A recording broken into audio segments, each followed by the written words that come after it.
Bonsoir. Nous nous retrouvons une fois de plus pour exalter l'Éternel.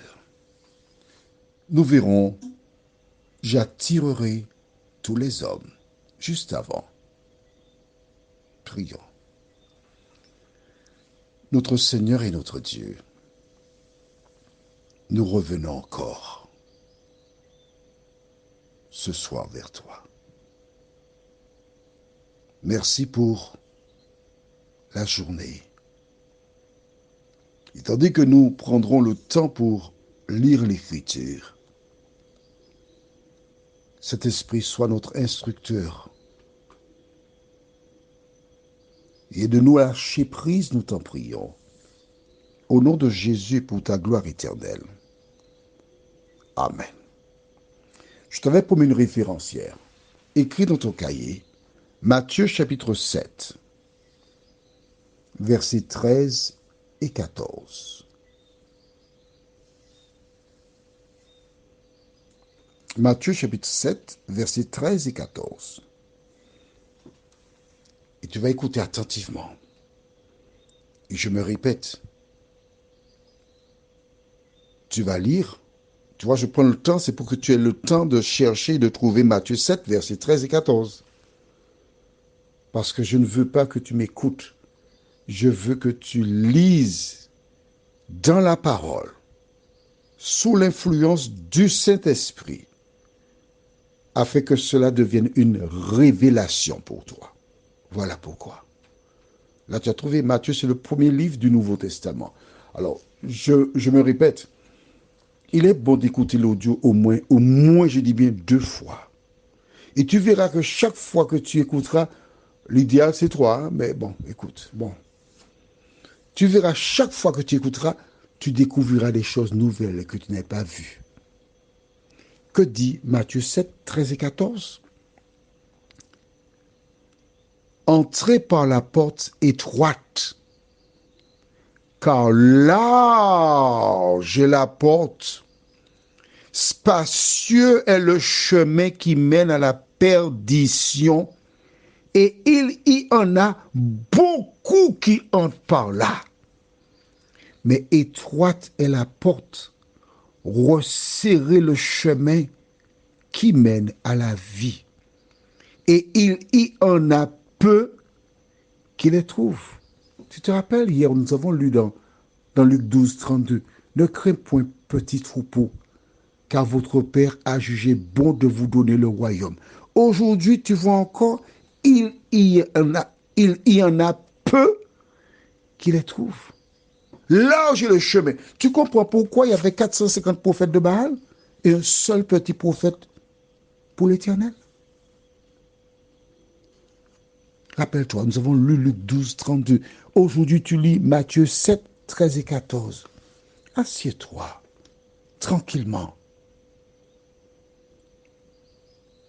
Après avoir écouté l'audio, tu dis, Seigneur, j'ai entendu quelque chose. Aide-moi à comprendre ce que je dois faire.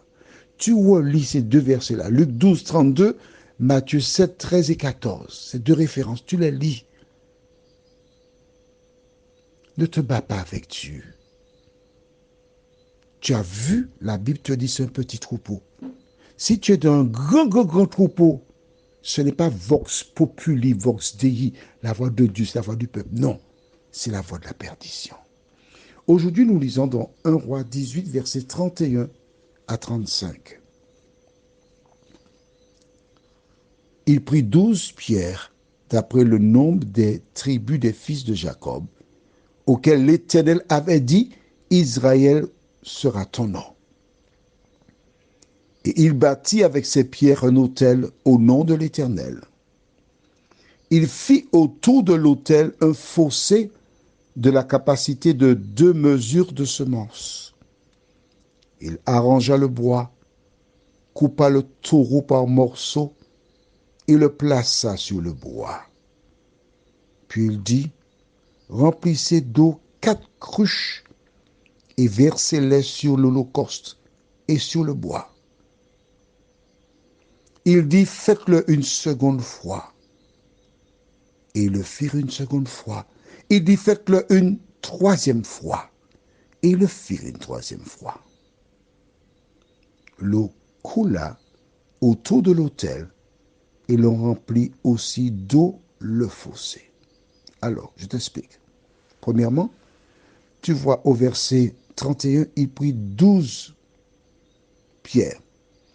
Les 12 tribus d'Israël, ce sont les 12 fils de Jacob. Joseph, Judas, Nephtali, etc. D'accord? 12 pierres. Ensuite, que fait-il?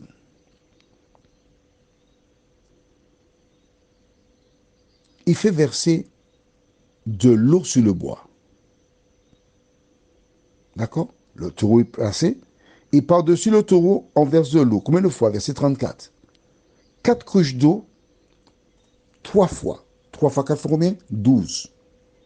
12 tribus d'Israël, 12 couches d'eau versées par-dessus. Et quand ils le font, les prophètes de Baal sont en train de rire. Mais qu'est-ce qu'ils font? Ils mouillent le taureau, le bois. Mais cette fois, le feu ne pourra jamais brûler. Ils sont en train de jubiler. Mais que représente l'eau? L'eau représente la purification, le baptême. L'autre élément, le feu, représente aussi le baptême, le Saint-Esprit. Si tu as lu les Écritures, tu sais bien que dans le livre de Actes des Apôtres, chapitre 2, des langues semblables à des langues de feu descendirent et se posèrent sur les apôtres. Cet esprit. Il est confiant, Élie, parce qu'il marche avec l'Éternel. Rappelle-toi, ils sont venus près de l'autel. Qu'est-ce que cela représente? Pour celles et ceux qui ne sont pas familiers avec les Écritures, Dieu avait dit à Abraham, toutes les tribus de la terre seraient bénies en ta postérité. Parce que Jésus devait naître du peuple d'Israël. Et il est né. Et nous lisons dans Jean chapitre 12, versets 30 à 33. Jésus dit, ce n'est pas à cause de moi que cette voix s'est faite entendre, c'est à cause de vous. Maintenant a lieu le jugement de ce monde. Maintenant le prince de ce monde sera jeté dehors. Et moi, quand j'aurai été élevé de la terre, j'attirerai tous les hommes à moi. En parlant ainsi, il indiquait de quelle mort il devait mourir. En invitant les hommes à laisser le camp de Baal et venir vers Élie qui, à ce moment-là,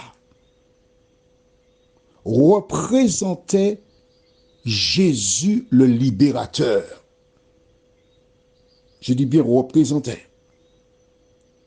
Il invitait ces personnes à laisser le mal, le péché, les idoles de Baal, les pratiques contraires à l'enseignement biblique.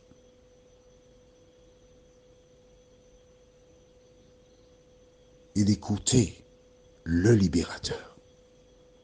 Le libérateur, alors je dis bien qu'il représentait Jésus, l'autel sur lequel se trouvait l'animal représentait Jésus. Le taureau représentait Jésus. Tout est centré que sur Jésus. Tu as vu? Et quand j'aurai été élevé, j'attirerai tous les hommes à moi. Les gens sont venus directement près de ce serviteur, Élie, et de l'autel. Toi, ne fais pas de halte auprès de X, Y, Z, va directement à Jésus. Prions. Notre Seigneur et notre Dieu, nous te bénissons pour la parole. qui chaque jour nous nourrit. Aujourd'hui, tes enfants ont découvert ce verset qui dit « Large est le chemin qui conduit à la perdition ». Là, on peut faire toutes choses. Là où tout est possible, Seigneur, de nous aider à prendre le temps pour t'écouter, à être sensible qu'à ta voix et à appliquer ta parole dans nos vies, nous t'en prions, au nom de Jésus pour ta gloire éternelle. Amen. Que l'Éternel continue de te bénir. Et à demain soir, si Dieu nous prête vie.